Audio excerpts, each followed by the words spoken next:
بل مسله د سجده سهو دا چې دا په موږ کې کله واجبېږي. سهو وای انسان نه په موږ کې څه غلطي وشي او بیا د هغه غلطۍ د تلافۍ دپاره او هغه غلطۍ راګرځولو دپاره انسان په آخري اتحیات کې که 2 رکعاتو مونځ وي نو په اتحیات کې یا 4 رکعاتو مونځ وي نو په دویم اتحیات کې 2 سجدې کېږي. دې ته وایي سجده سهوه. نو دا سجده سهوه کله کېږي او دا ولې کېږي؟ دا سجده سهوه چې کومه ده دا د 2 شیانو د وجې نه کېږي.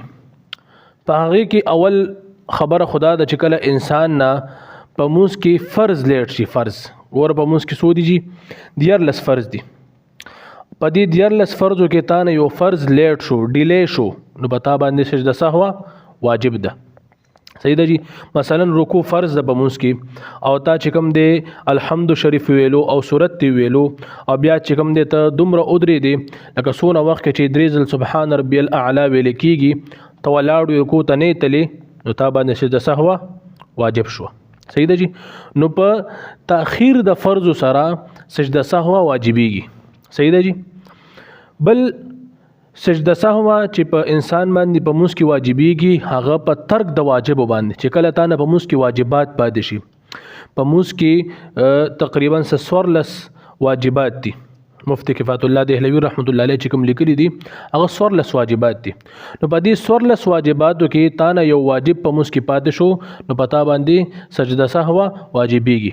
مثلا تا نه په مونځ کې چې کوم دی سورت پاتې شو 4 رکعات چې کوم دی سنت مونځ کې یا 4 رکعات فرض مونځ کې او تا نه په اولنی 2 رکعاتونو کې چې کوم دی الحمد دی ویل او سورت در نه پاتې شو په تا باندې سجده سهوه څه ده جي واجب ده. یا تا چې کوم دی وتر کول او په وترو کې تا نه چې کوم دی 2 قنوت پاتې شو نو په تا باندې سجده سهوه څه ده جي واجب ده. یا تا داسې که بعض انسان په سور کې وي راشي مونځ ته ودرېږي نو دې ډایرکټ چې کوم دی قل والله احد شروع کړي الحمد نه پاتې شو مونځ ته لاړ شي. بعد کې ورته په مونځ کې راشي چې رمانه خو سورې فاتحه پاتې شوې ده نو دا سورې فاتحه ویل په مونځ کې ځان له دا واجب دي. څه دي جي دا واجب دي. نو په ترک د واجب باندې په سجده سهوه واجبېږي او په تاخير د فرض باندې سجده سهوه واجبېږي. الله دې موږ تاسو ټول د مونځ په مسلو باندې پوي کړي.